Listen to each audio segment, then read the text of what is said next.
ऐ पत्थर की मूर्ति, मेरी बात तूने कभी नहीं सुनी। चल, तुझे गरीब नवाज ने बुलाया है।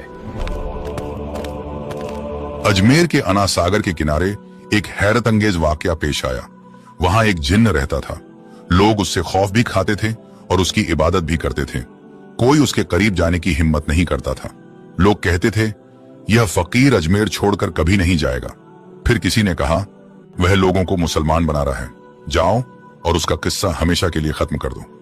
जिन्न गुस्से में गरीब नवाज के पास पहुंचा। उस वक्त सरकार गरीब नवाज का कयाम अना सागर के किनारे एक दरख्त के नीचे था। जिन्न ने गरज कर कहा, ऐ फकीर, अजमेर और हिंदुस्तान छोड़कर चला जा, वरना मौत के लिए तैयार हो जा।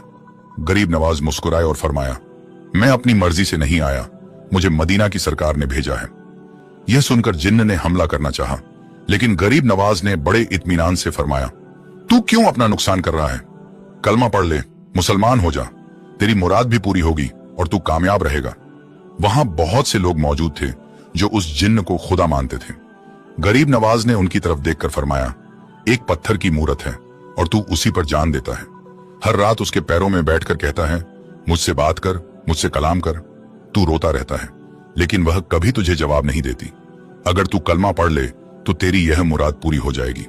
जिन्न ने अर्ज किया, हुजूर, मुझे उस पत्थर की मूरत से बात करा दीजिए।